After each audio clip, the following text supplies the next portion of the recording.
The last year and a half, we've seen a lot of different gaming remakes. Stuff like Skyward Sword HD, which, in my opinion, kind of fixed one of the weirdest Zelda games. Things like the Last of Us remake. There's rumors that we're going to get some sort of Gears of War collection, which is going to be rebuilding the first trilogy of Gears of War. It sounds like everybody is kind of trying to bring back their biggest classics. And in my opinion, I have been a supporter of this.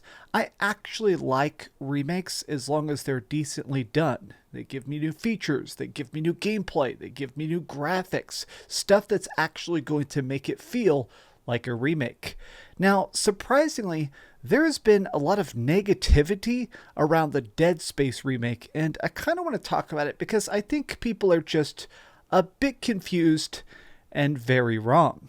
What's up, gamers? DreamcastGuy here. Hi, hope you're having a great day. If you could like this video and subscribe if you haven't already. So let's start things off by taking a look at some angry tweets because people seem to be specifically pissed off about the $70 price tag. Now, this is perhaps the weirdest part of this entire situation is the Dead Space remake is truly a full price remake, meaning that if you buy it on the PlayStation 5 or the Xbox Series X, it does cost $70. If you buy this on Steam, it's $10 cheaper. It doesn't really make sense. A lot of people saying like, oh, okay, so we're going to boycott this. Is this really going to be allowed? Now, here, oh no, it's Alex even points this out.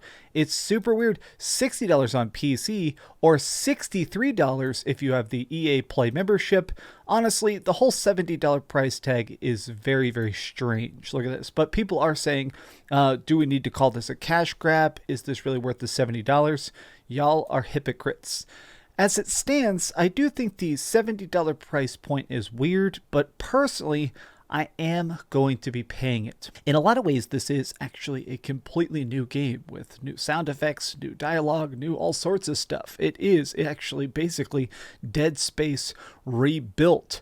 And to me, that's worth the $70. But what I wanted to do to this video is kind of talk about the list of new features because I've seen a lot of people actually thinking this is just a shot-for-shot redo. It's going to be the exact same game with just better graphics, when in actuality, this is something different.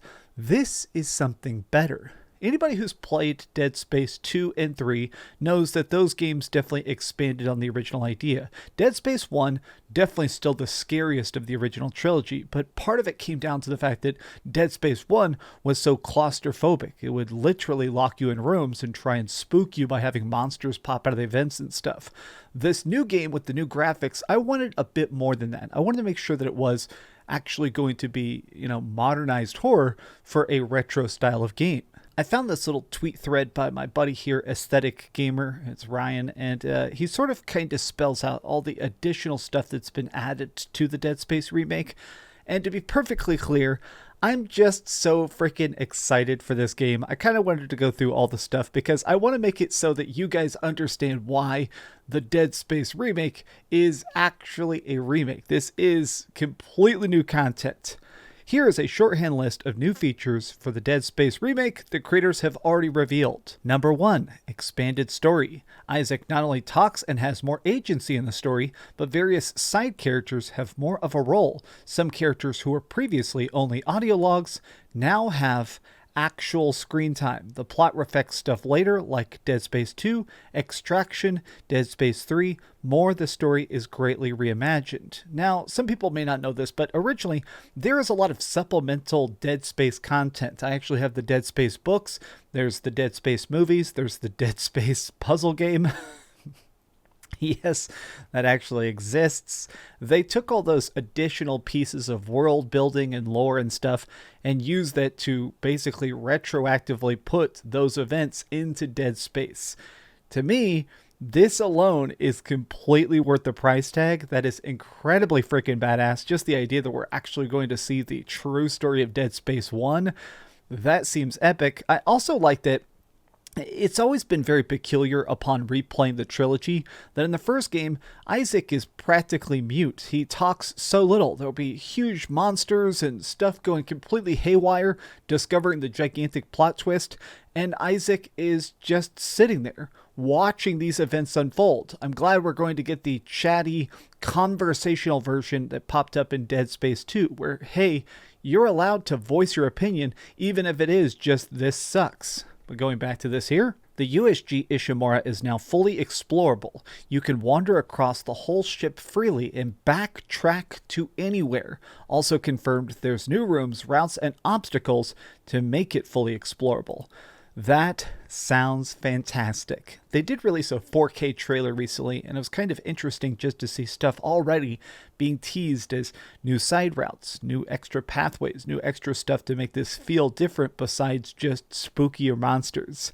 I'm kind of curious to see if this becomes successful enough, if they'll just give us a Dead Space 4, or if you remade Dead Space 2, which was already such a big game, having an entire space colony get infected, giving us this level of an upgrade, holy heck, that game could be so big and so freaking good. I'm already fantasizing about that. There we go. It has new UI map controls and an improved locator. So in the original game, basically trying to find your way, you would have this little like line that you could just have come out of your hand and it would mark your pathway on the ground. It sounds like they've decided to fix that and make it so it's probably not so handholdy. It does more allow you to explore and check out the places freely as you want. No load times or camera cuts as long as you don't die. Whole experience is done in one long shot. Now, I actually read that interview also. They said their major inspiration was God of War 2018, where you begin the game and it's just one long seamless experience. It's a movie with tons and tons of gore. I think that this is an incredibly effective narrative device. I'm kind of curious to see how well it works in a horror game.